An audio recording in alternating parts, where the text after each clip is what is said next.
Hello everyone, and today I'll be reading a Neuvillette listener by me. So let's get into it. Time had passed by in a breeze, and he barely felt these 9 months until you were actually in labor. It was a terrifying moment for him when he told him to get Cedrine. He had told her to be ready to be called at any time during this week, as the two of you expected this to happen.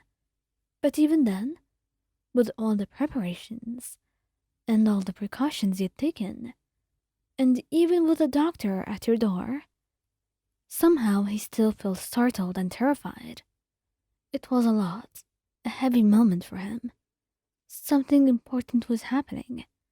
You were giving birth to a new you, a new part of the two of you, a child.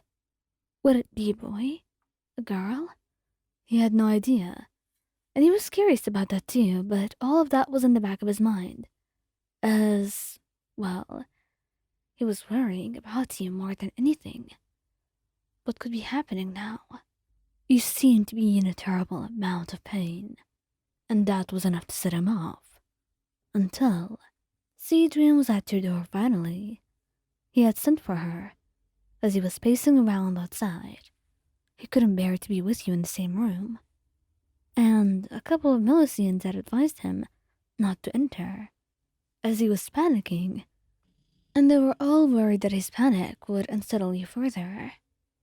But once he saw her go inside and heard you screaming in pain, he couldn't wait any longer. Instead, he immediately went to you, going over to your side and holding your hand. His eyes were wide as he looked at you, looking into your eyes finally, and kissing your palm. You'll be alright, I promise. Please. Just try to be strong. You already are, he says, and you nod, holding his hand and trying your best not to cry. It's too much, Neuvillette. It's very painful, you say. And he nods once again, kissing your forehead. I understand. Wait, I truly don't. I can't fathom the amount of pain that you're going through. But know that I'm here. I'm not going to leave your side, okay? I'll do my best to stay calm, he said, and you nodded, holding onto his hand and squeezing it tightly, tightly enough that he actually let out a whimper. He had a feeling that you were about to break his bones soon, and it was a little bit much, but he did not comment on your grip. He did not dare do that. Not when you were screaming your lungs out and just giving birth to your child. Instead, he did his best, trying to calm you down, wiping away the sweat from your forehead, getting your hair out of your face, whispering words of comfort, and massaging your hand. He was trembling as he did this, and anyone looking at you too could notice how much the Hydra Sovereign was panicking. And it was all disastrous until the cries of a baby rang out. And then he passed out. He was not actually aiming to do that, and it's not like anybody plans to pass out when their partner gives birth.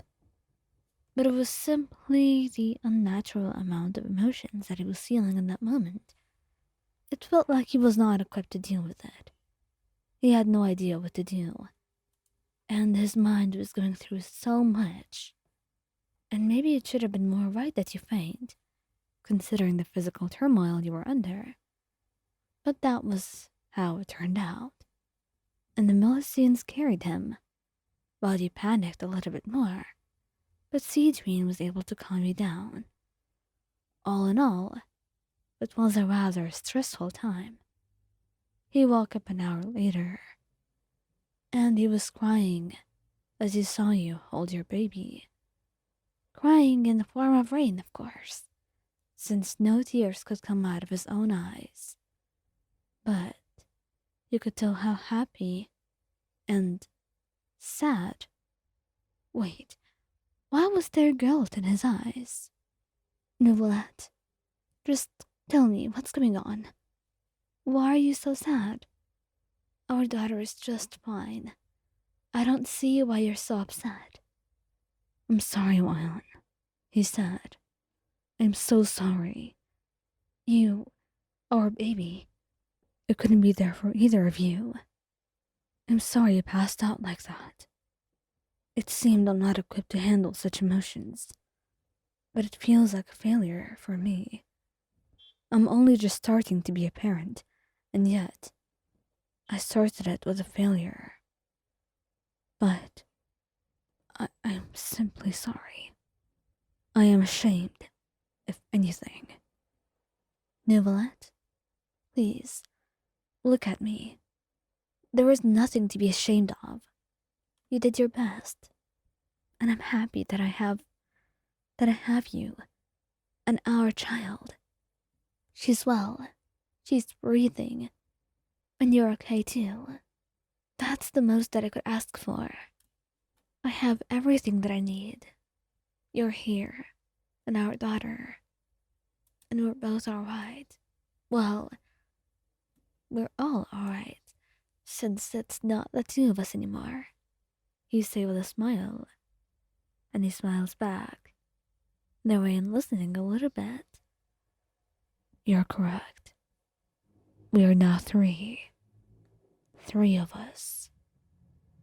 She's so small, Wyan. I've seen babies before, of course.